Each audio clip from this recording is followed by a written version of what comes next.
Wari asibu tabiriba pumnamakpu pangjaraba tolaba wari asibu ijariba aikhoi anigi maikaidagi wari asibu haubadagi loiba phauba pabigadawribi narratorgi matenglo taram okjabaga loinana wafam khara thamjari. Ngasi mayamgi mafamda sinajagadawriba wari asi jetliba matamgi khonglai asiga khitang chusinaba watlagani khanjai. Maramdi title asidagi hauraga masana takjaraba wafamni. Aduna wari asi tabiba matamda wakhal tabinabasu haijari. Wari asi history ga yamna anakpa mari lainana chatkani. Tasengba semjin chajinba yaudana matam aduda chatnaramba leiramba punsi mahing punsi marel sing adu utnanaba hotnarakpada history ga anakpa mari lainana wakhalna sagatjaraga khitang semdok sadokjaraga wari oina semgatjabani. 1940 matam asima Manipur dasu British ki loilam makhada laibani. British ka ningthau singa lainaba mari su chawna utli. Masimagna history da base loina tawrabra haiba su tawde. Machang moiba khangdaba yadaba khara khaklau khatjabani. Masida ka hena khanjin bidana kanaba khaklau biyu. Kanadaba singa dudi tungoi biramu haina su haijari. Melancholy heart, meaning a melancholy heart signifies a deep pensive state of sadness, often mixed with longing, nostalgia, or quiet reflection. Asa nangdi loinaide, miyoy bagi punsina layriba makhay, nanggi mapal tangtuna hingba ngagni. Awaba ipakda, iraknariba misak kamana, nong madisoyda na nungayrakhigani haibagi, nungayba asada hingba aduni. Kayada magunwangliba na hakse. Tungda kari oini oiroisu khangba nataba miyoybagi laibakta nangisu yamna chawraba mafam ama kansillaga naibagumna tawri. Asigumba loinaidaba asa amaga loinana Tripura takhel laibaktagi takhelgi maharani kausari linglagli. Mahakna lakpada manay masin kayasu loinare. Takhelgi maharani oijakrabasu mitopda yum palabasu magi pokna phamlamdam haurakpham oiriba Mama Laibak Manipur asibudi adukki matik nungsijai. Ngasidi ayuk nganta khausari Gobindagi mangrati yauba nangnanaba haugatli. Iru maithajaduna magi manai achanbi Tripura maitai Ningol Chandramukhi ga loina laisangda lai khoiromli. Amam angan sinaramdaigi pungjana naksillaklabada sajik thabana atiyada mathoi hapa matam ahing likla tingthau matolda oina ringai adungai gi matam asida malang ipomda itinnariba Gobindagi sarik makhol asida thamoina santi haibadu phangli.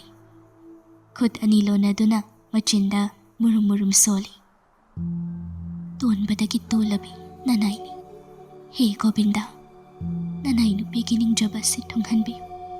Isu nupa badraratan gidam lamlapna ipamlamdam masida. Matik jabi isu nupi amatabu phanglabadi haiduna. Ningthem konda leiriba majaibi ama singilagda. Mayon sanabu hainaba lakbani. Isugi punsi laipun gidama.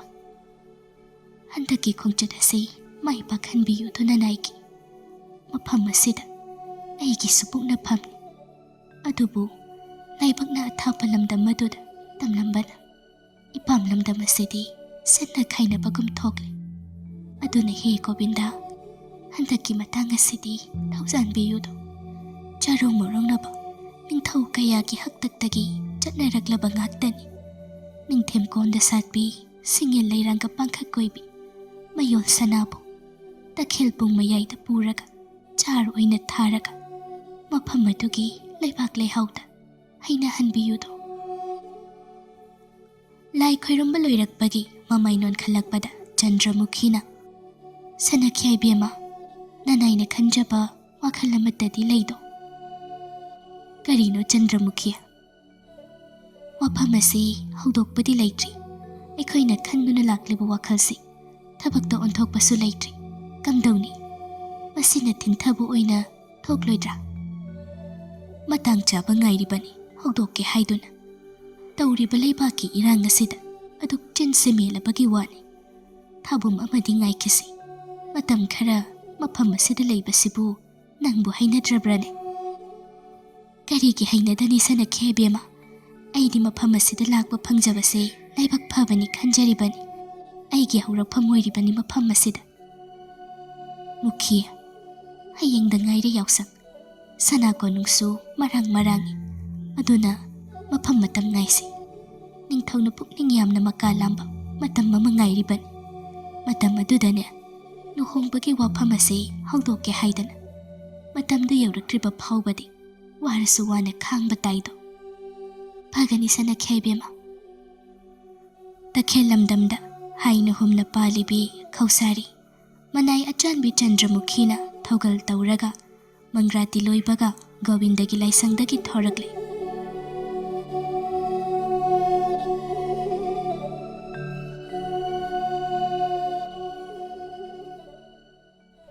ꯑꯌꯨꯛ ꯑꯉꯟꯕ ꯑꯗꯨꯗ ꯊꯧꯒꯅꯥꯏ ꯈꯔꯒ ꯗꯣꯂꯥꯏ ꯐꯩꯅ ꯇꯣꯡꯂꯒ ꯁꯟꯖꯦꯟ ꯊꯣꯡ ꯂꯥꯟꯊꯣꯔꯛꯏ.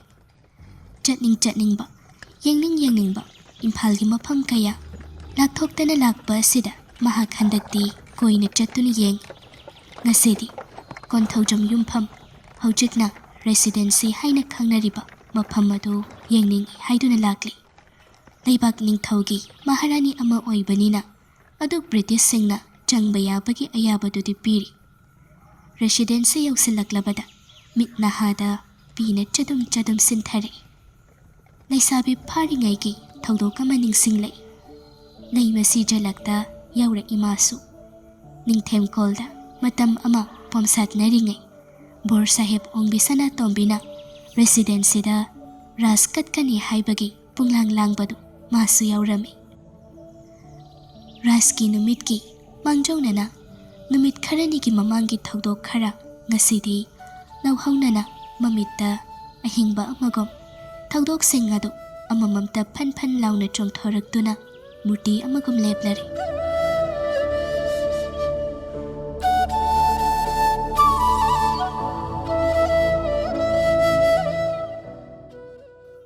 ꯃꯖꯥ ꯏꯕꯦꯝꯃ ꯁꯅꯥꯇꯣꯝꯕꯤ ꯃꯇꯝ ꯀꯨꯏꯔꯕꯒꯤ ꯃꯃꯥꯡꯗꯒꯤ ꯈꯟꯖꯔꯛꯄ ꯑꯃ ꯂꯩ. ꯑꯃꯨꯛꯇꯗꯤ ꯅꯦꯇ꯭ꯌ ꯔꯥꯁ ꯑꯃꯇꯗꯤ ꯀꯠꯆꯒꯦ ꯍꯥꯏꯗꯨꯅ ꯃꯄꯨꯔꯣꯏꯕ ꯕꯣꯔ ꯁꯥꯍꯦꯕꯅ ꯃꯥꯒꯤ ꯈꯟꯖꯕꯗꯨ ꯊꯕꯛ ꯑꯣꯏꯅ ꯑꯣꯟꯊꯣꯛꯄꯗ ꯑꯌꯥꯕ ꯄꯤꯕꯤꯔꯦ. ꯅꯣꯡꯃꯒꯤ ꯅꯨꯃꯤꯠ ꯃꯌꯥꯝꯕꯨꯡ ꯑꯍꯜ ꯔꯥꯖꯥ ꯗꯨꯝꯕ꯭ꯔꯥꯁꯤꯡ ꯊꯧꯒꯅꯥꯏ ꯑꯃꯒ ꯂꯣꯏꯅꯅ ꯁꯥꯍꯦꯕ ꯑꯣꯡꯕꯤ ꯁꯅꯥꯇꯣꯝꯕꯤꯕꯨ ꯎꯅꯕ ꯂꯥꯛꯂꯤ. ꯁꯅꯥꯇꯣꯝꯕꯤ, ꯌꯥꯝꯕꯣ, ꯏꯊꯥ ꯊꯥꯖꯗꯅ ꯁꯣꯝꯗ ꯂꯦꯡꯁꯤꯟꯕꯤꯌꯨ. ꯏꯁꯦꯟꯗꯤ ꯎꯗꯦꯅ. ꯃꯥꯗꯤ ꯊꯕꯛ ꯑꯃꯒꯤ ꯂꯃꯥꯡꯗꯣꯡꯂꯣꯝꯗ ꯆꯠꯈꯤꯌꯦ. ꯌꯥꯝꯕꯨꯡꯅ ꯂꯥꯛꯄꯤꯕꯁꯦ ꯅꯆꯟꯗꯤ ꯊꯃꯣꯏꯁꯦ ꯑꯣꯟꯊꯣꯛꯅ ꯅꯨꯡꯉꯥꯏꯖꯈ꯭ꯔꯦ. ꯏꯃꯥꯁꯤ ꯉꯥꯟꯕꯤꯅ ꯁꯤꯟꯕꯤꯔꯒ ꯂꯧꯈꯠꯄꯤꯔꯝꯕꯗꯒꯤ ꯑꯁꯨꯝꯅ ꯏꯆꯤꯟ ꯏꯅꯥꯎ ꯎꯅꯖꯕ ꯐꯪꯖꯕꯁꯦ ꯀꯌꯥꯗ ꯄꯦꯟꯖꯈ꯭ꯔꯕ ꯅꯆꯟꯅ. ꯏꯆꯟꯕꯨ ꯅꯕꯨꯡꯅ ꯈꯛ ꯃꯤꯔꯥꯏꯕ ꯂꯩꯇꯦꯅꯦ ꯇꯣꯝꯕꯤ ꯅꯪꯕꯣ.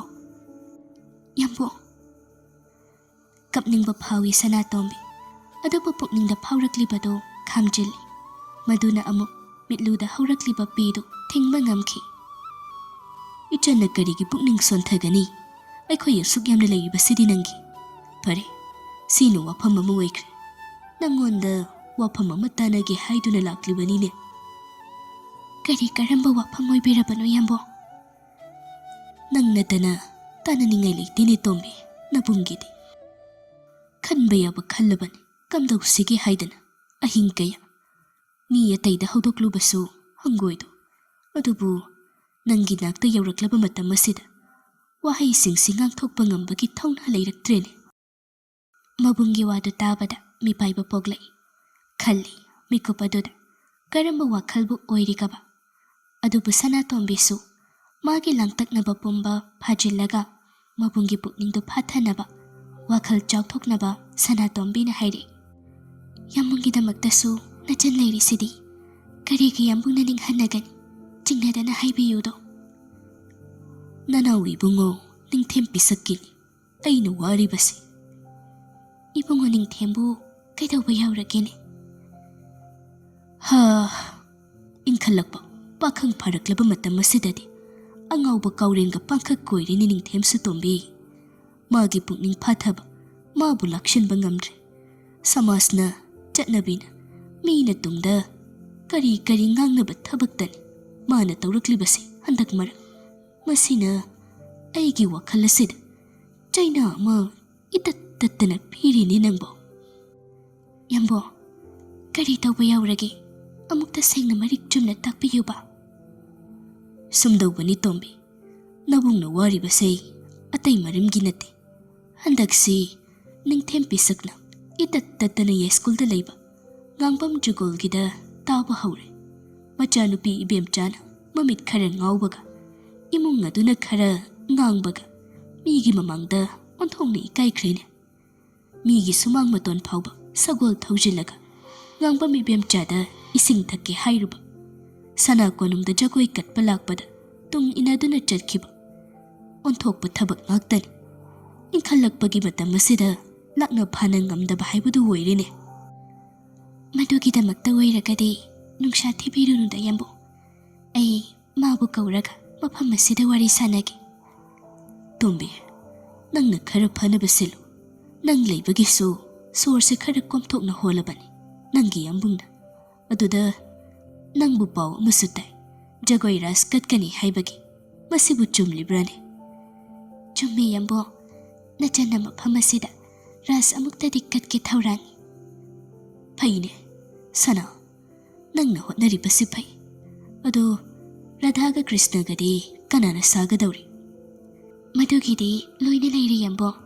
Krishna di ipu moirang ningthaugi mari thokpa hawamgi nilamani kauba nupa macha amana mahangna sagadawri.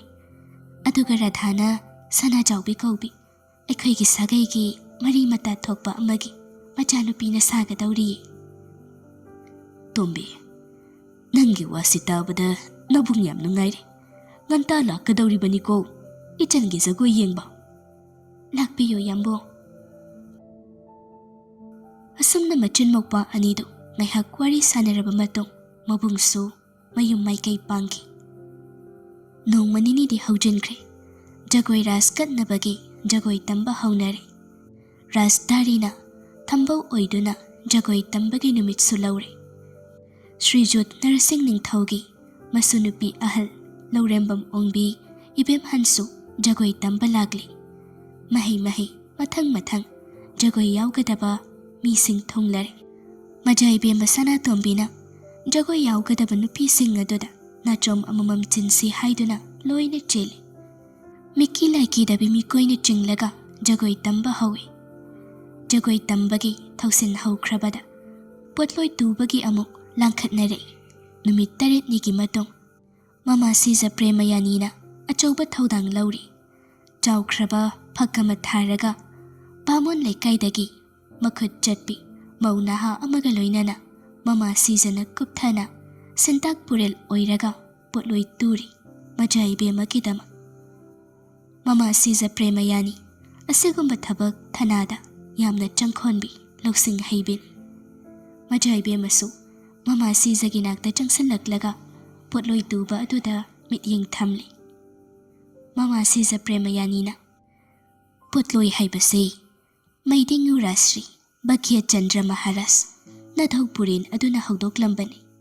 Jinglen sanagi loinabi julon khombi potloi tuba yam nahay. Matamgi ahong balakpada makhal kayagi mayek puthoklaga hena phazananaba machu tanaba hone. Srijut Maharaj ki apokpi inawi Bemalali Manjurisu potloi tuba haikrabazani. Makha tarakpada Sanatombida onsilai. Ibema ijadi kuchu panbanina asangbara amubara anisigi manungda nangna pamba machu amahayo. Ama hekta yai masi. Adu oiragana asangbase taurasi. Pambo machinda arangba kinar thinbasi. Aduganya koki laitingssina khara semdoksi. Thaktasu arangba kabasu phazabani. Kuraksu paihanba phazanine. Asum tawdana Mama Sizaga tanaraga potloigi sem saba loikre. Nini matungi ayukta konthaujam yumphamda laiba Sahebki Residence da Natya Raas katkadawri leibak pumjaw thil. Majay bembana jagoy katkadawri. Pausita bada leibak miyam khoren masapay. Angam athaw mayam gopi bhojangi thaw jinnari. Leibak ningthawgi yathang tungina Brahman kunmukna luk hauri. ꯆꯥꯎꯔꯕ ꯆꯥꯛꯀꯤ ꯊꯧꯔꯥꯡ ꯑꯁꯤꯗ ꯃꯣꯏꯔꯥꯡ ꯇꯣꯟꯖꯥꯎꯅ ꯁꯦꯟꯅꯔꯤ꯫ British residency ꯑꯉꯛꯄ ꯐꯪꯅ ꯂꯩꯇꯦꯡꯂꯤ꯫ ꯑꯆꯧꯕ ꯃꯥꯟꯗꯣꯞ ꯃꯌꯥꯏ ꯑꯗꯨꯗ ꯈꯨꯠ ꯍꯩꯕꯁꯤꯡꯅ ꯇꯣꯉꯥꯟ ꯇꯣꯉꯥꯟꯕ ꯃꯆꯨꯒꯤ ꯐꯤꯖꯪ ꯈꯜꯂꯒ ꯀꯦꯕꯣ ꯂꯩꯔꯥꯡꯅ ꯂꯩꯇꯦꯡ ꯑꯣꯏꯗꯨꯅ ꯁꯦꯝꯂꯤ꯫ ꯂꯥꯛꯀꯗꯕ ꯃꯌꯥꯝꯒꯤ ꯌꯦꯡꯅꯅꯕ ꯃꯐꯝ ꯆꯥꯅ ꯁꯦꯝꯃꯤ꯫ ꯏꯪ ꯁꯣꯛ 1904 ꯖꯨꯂꯥꯏ ꯊꯥꯒꯤ ꯇꯥꯡ 19 ꯑꯗꯨꯗ ꯃꯩꯇꯩ ꯆꯩꯆꯠꯇꯅ ꯈꯣꯔꯤ ꯈꯨꯟꯕꯣꯂꯣ ꯁꯤꯡꯍꯥꯒꯤ ꯀꯨꯝꯁꯛ 1916 ꯏꯉꯦꯟꯒꯤ 15ꯅꯤ ꯄꯥꯟꯕ ꯌꯨꯝꯁꯀꯩꯁ ꯄꯨꯔꯅꯤꯃꯥ ꯅꯨꯃꯤꯠꯇ ꯖꯒꯣꯏ ꯔꯥꯁ ꯄꯥꯡꯊꯣꯛꯏ꯫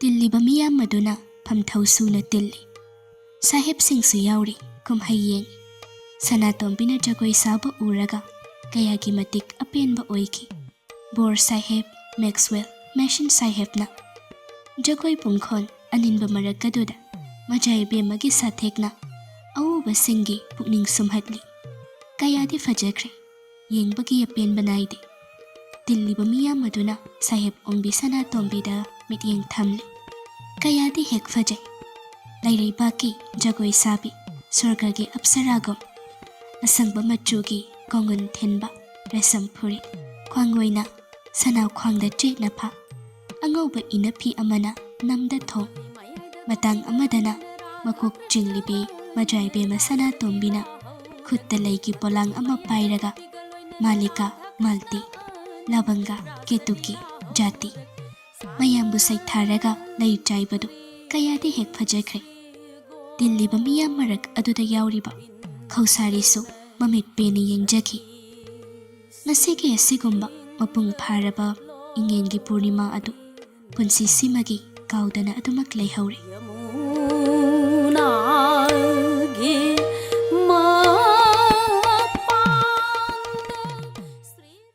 ꯍꯧꯈꯤꯕ ꯊꯧꯗꯣꯛ ꯑꯗꯨ ꯄꯨꯟꯁꯤ ꯇꯥꯡꯀꯛꯀꯤ ꯅꯤꯡꯁꯤꯡꯂꯨꯕ ꯃꯇꯝꯗ ꯃꯤꯠꯂꯨꯗꯒꯤ ꯁꯤꯟꯊꯔꯛꯈꯤꯕ ꯄꯤꯒꯤ ꯏꯆꯦꯜꯗꯨ ꯈꯥꯝꯕ ꯉꯝꯍꯧꯗꯦ꯫ ꯇꯈꯦꯜꯒꯤ ꯃꯍꯥꯔꯥꯅꯤ ꯈꯧꯁꯥꯔꯤ꯫ ꯀꯩꯗꯧꯔꯦ ꯁꯅꯈꯩꯕꯦꯝꯃ?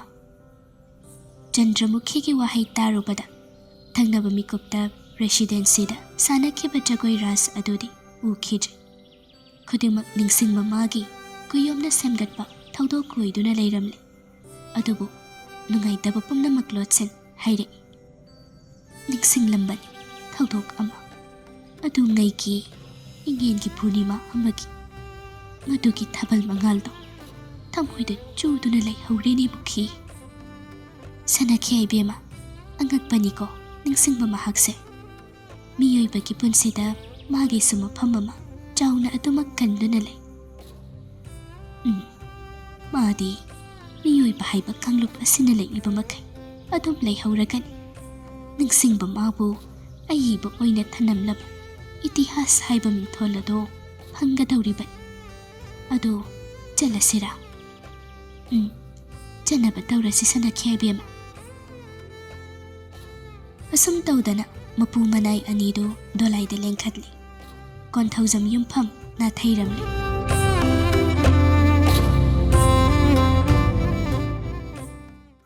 ꯁꯅꯥ ꯀꯣꯅꯨꯡ ꯌꯧꯔꯛꯄꯗꯗꯤ ꯕ꯭ꯔꯦꯛꯐꯥꯁ ꯇꯧꯅꯅꯕ ꯁꯦꯝ ꯁꯥꯏ ꯇꯈꯦꯜ ꯃꯍꯥꯔꯥꯅꯤꯗꯨ꯫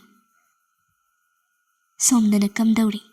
ꯅꯨꯃꯤꯠꯁꯤꯃꯒꯤ ꯑꯌꯨꯛ ꯃꯌꯣꯜ ꯁꯅꯥꯗꯨ ꯇꯣꯞꯅ ꯊꯝꯕ ꯂꯥꯏꯔꯤꯛ ꯇꯧꯐꯝ ꯀꯥ ꯑꯃꯗ ꯂꯥꯏꯔꯤꯛ ꯇꯝꯂꯤ꯫ ꯕ꯭ꯔꯤꯇꯤꯁ ꯔꯦꯁꯤꯗꯦꯟꯁꯤꯗ ꯂꯥꯛꯈꯤꯕ ꯂꯟꯗꯟꯗꯒꯤ ꯂꯥꯛꯈꯤꯕ ꯃꯦꯝ ꯔꯣꯁꯅ ꯂꯥꯏꯔꯤꯛ ꯇꯥꯛꯂꯤ꯫ ꯃꯌꯣꯜꯗꯨ ꯌꯥꯝꯅ ꯄꯨꯛꯅꯤꯡ ꯆꯪꯅ ꯇꯥꯏ꯫ ꯃꯦꯝ ꯅꯨꯄꯤ ꯔꯣꯁꯅ ꯇꯥꯛꯂꯤꯕꯗꯨ ꯐꯤꯔꯥꯟꯒꯤ ꯃꯥꯂꯦꯁ ꯐꯣꯂꯦꯅꯔ ꯑꯣꯏꯔꯒꯁꯨ ꯃꯦꯝ ꯔꯣꯁ ꯃꯥꯒꯤꯗꯤ ꯑꯗꯤ ꯒꯨꯔꯨ ꯑꯣꯖꯥꯅꯤ꯫ ꯃꯥꯕꯨ ꯇꯥꯛꯄꯤ ꯇꯝꯕꯤꯔꯤꯕ ꯃꯦꯝ ꯍꯥꯏꯅꯁꯨ ꯃꯥꯅ ꯀꯧꯏ꯫ ꯌꯥꯝꯅ ꯀꯣꯏꯅꯗꯅ ꯂꯣꯏꯅꯩ꯫ ꯃꯍꯥꯛꯅ ꯇꯥꯛꯄꯗꯒꯤꯁꯨ ꯃꯌꯣꯜ ꯁꯅꯥ ꯏꯪꯒ꯭ꯔꯥꯖꯤ ꯃꯔꯣꯟꯁꯦ ꯌꯥꯝꯅ ꯍꯩꯔꯕꯅꯤ꯫ ꯐꯖꯅ ꯏꯕ ꯄꯥꯕ ꯍꯩꯔꯦ꯫ ꯃꯦꯝ ꯔꯣꯁꯅ "good morning princess ꯃꯌꯣꯜ."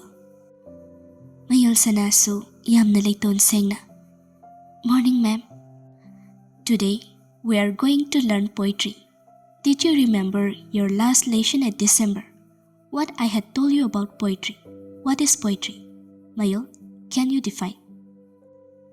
Poetry is a form of literary art that uses aesthetic, rhythmic, and often emotional language to evoke meaning beyond literal interpretation. Oh my goodness, you are absolutely correct. Mayol sana pukningda haraujay. Magi paukham taraga Mem Rosna penjaba si uraga. Mem Rosu penjay. Matam changna tagpa parasi. Kaudana mayol na liduna thamlamba si ubada. Khalli. Princess Mayol sana si brain yam na pay. Amuk makataray Mem nupiyeduna. Today, I'm going to teach about you the poetry of William Wordsworth. He is an English romantic poet well known for romantic age in literature. He is also considered to be a poet of nature.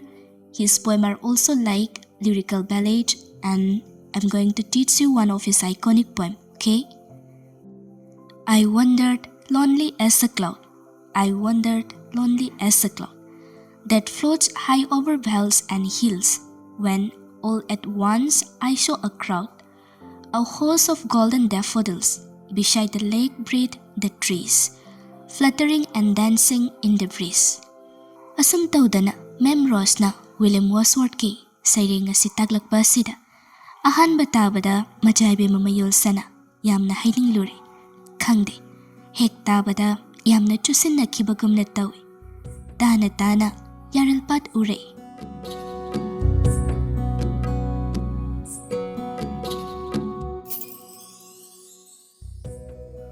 Numit aduda hi tongduna chatkhiba. Yaral pata kombiray satli haiduna. Thauganay amaga loinaraga layrang satpa yengba chatpada. Lamta sa zibuda sitpa angawba nungshid na humbada. Paglaba yaral patki ipak iyayda hilaksin ge taubada. Chongsilaga kanbi kiba sakhangdaba lamlanba pakhang mahagto. Mahag na hi honjilagduna isingda pan chongtharaga himay chumkhibani. Ngarangta oiraboy ningoy majaybe mana. Lek palagpa sida sayring asigi hena ningsingningay machaga mo oikhi thamoida. Hanjin ningsingba pamlai. Hilaksin ladra pakhat kiba. Thakat kiba. Pumnama mabu uraga phakibani. Adubu majaybe magi thawai kanbi ki haiduna. Laibak ningthauna chauna mana pibada nata. Sana konungda achauba pham amasu pibirabani. Matabu ningsingbana majaybe magi punsi thaudang oijari. Apaiba lekchil oiduna manakdamna chatningba phaurai. Wordsworth ki kui asina pukning wakhalda magi hanjin ithillama pirai. Mabu ngasi konung karakhibra ngasigi udragadi masana amukka hena khoirangi. Nongmata udabada lengamdabi haibadu mahak oirabani. Karamna kaugani kauba ngamlaroi. Thawai hakjang setna driphaubadi magi wakhalda tapna lining oirabani. Hulliba mihullasigi marondi nongmata magi maphamda khanghankhiba leitri. Sanasam sanamatum mingasina leiton chindonda paklaga leikrabani. Ngasisu nakongda ngangduna leiri makhoi anina ngangnakhibadu. Majaybema thoidokpa sogapan asoyangam yaukhideko. Yaude nongmay jing seloy langmay jingsa mapal na pomdagi silakpa malang khagona ka ngawbani. Sa zibuda sitpa nungshidoybana amukki hena mathoy haplibani. Natrabadi hisu aduk mangaw thiramu. Mingaw se kari haina kaugadabano khangjadre. Jahi se adumna khajik halamgadawba mali. Aduna ibung haini hekta kauragi. Kisu kaideda majaybe mana kauningba ama hekta kaubiyo. Ibung layrambana nachangi thawai hengbaga pangkhakli. Anak basida ipagi manay masinsingsu layta. Makhoyde laptakna layhauri. Karigumba ibung layramdaba thoklaba. Pata lang kayba laglamdragadi kari oiramgani. Madu khallubada nungsati. Ngasi haiba numida sidagi mapoksimagi singamlaroidaba laman nama. Ibunggi maphamda tonsanjari. Karigi lamanoda majaybema masidi miyoyba ma oina miyoyba magi mateng pangnabani. Adubu ibung napangbiriba matengse nachanaygi phamdagi aduki matik chawi mamal naidi. Adu ibung bukari lamdagi no sanjin bamdagi khara chatlaga leba ꯀꯝꯕꯨꯡ ꯄꯨꯠꯇꯒꯤꯅꯤ꯫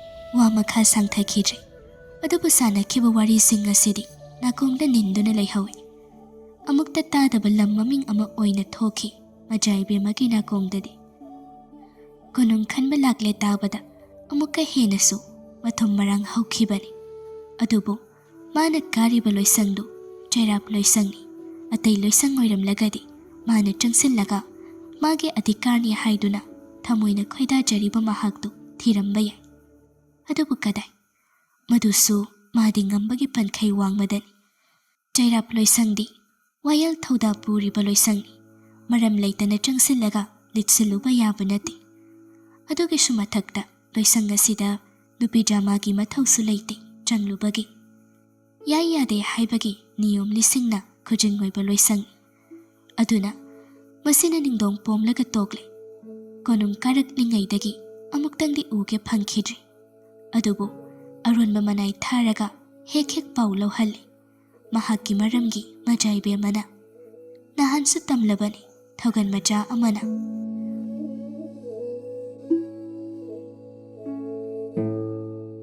ꯃꯖꯥꯏꯕꯦꯝꯃ ꯃꯥꯒꯤ ꯃꯌꯨꯝ ꯀꯥꯡꯕꯨꯡ ꯄꯨꯠꯇꯒꯤ ꯅꯣꯡꯄꯣꯛ ꯁꯟꯖꯦꯟꯕꯝ ꯐꯥꯎꯔꯒ ꯈꯨꯔꯥꯏ ꯇꯤꯟꯁꯤꯠ ꯂꯝꯕꯤꯗ ꯂꯪꯉꯣꯏ ꯁꯒꯣꯜ ꯑꯉꯧꯕ ꯑꯃ ꯇꯣꯡꯂꯒ ꯅꯨꯡꯇꯤꯒꯤ ꯁꯅꯥ ꯀꯣꯅꯨꯡ ꯈꯟꯕ ꯈꯣꯡꯗꯣꯏꯔꯛꯂꯦ꯫ ꯅꯅꯥꯏꯅꯁꯨ ꯎꯖꯍꯧꯏ ꯆꯩꯔꯥꯞ ꯂꯣꯏꯁꯪ ꯄꯥꯡꯈꯤꯕ ꯁꯑꯣꯡꯅꯤ ꯁꯕꯥꯅꯤ ꯂꯪꯃꯩ ꯆꯤꯡꯁꯥꯡ ꯇꯦꯝꯁꯤꯡꯉꯤꯗꯣ꯫ ꯊꯧꯒꯟ ꯃꯆꯥ ꯑꯗꯨꯅ ꯇꯝꯕ ꯄꯥꯎ ꯇꯥꯔꯒ ꯄꯨꯛꯅꯤꯡꯒꯤ ꯃꯤꯠꯅ ꯂꯥꯛꯁꯤꯟꯗꯨꯅ ꯌꯦꯡꯂꯨꯏ꯫ ꯁꯅꯥ ꯌꯥꯡꯕꯤꯈꯛ ꯈꯨꯟ ꯂꯩꯀꯥꯏ ꯀꯌꯥ ꯐꯥꯎꯔꯒ ꯄꯥꯈꯪ ꯑꯣꯏꯕꯅ ꯁꯒꯣꯜ ꯈꯨꯔꯨꯞ ꯊꯧꯗꯨꯅ ꯂꯥꯛꯄꯗꯣ꯫ ꯅꯨꯡꯇꯤꯒꯤ ꯄꯥꯎ ꯂꯧꯔꯤꯕꯅꯤ ꯑꯔꯣꯟꯕ ꯄꯥꯎ꯫ ꯂꯣꯏꯁꯪ ꯑꯗꯨꯗ ꯃꯥꯒꯤ ꯍꯛ ꯇꯥꯜꯂꯁꯤꯔ ꯈꯜꯂꯛꯏ꯫ ꯖꯥꯠ ꯖꯥꯠꯅꯤ ꯃꯥꯒꯤ ꯋꯥꯈꯜ꯫ ꯅꯣꯡꯃ ꯂꯥꯛꯇꯦ ꯇꯥꯕꯗ ꯅꯨꯃꯤꯠ ꯆꯨꯞꯄ ꯑꯃ ꯈꯣꯏꯔꯥꯡꯈꯤꯕꯅꯤ꯫ ꯑꯍꯤꯡꯗꯨ ꯃꯤꯠ ꯀꯛꯂꯥ ꯑꯃꯠꯇ ꯎꯏꯁꯤꯟꯗ ꯅꯣꯡꯉꯥꯟꯕ ꯉꯥꯏꯈꯤꯕꯅꯤ꯫ ꯃꯊꯪ ꯅꯨꯃꯤꯠꯀꯤ ꯑꯌꯨꯛꯇ ꯃꯥꯒꯤ ꯄꯥꯎ ꯇꯥꯔꯒ ꯆꯃꯝꯅꯔꯕ ꯋꯥꯈꯜꯁꯨ ꯀꯣꯛꯈꯤꯕꯅꯤ꯫ ꯃꯍꯥꯛꯅ ꯅꯨꯃꯤꯠꯅꯤ,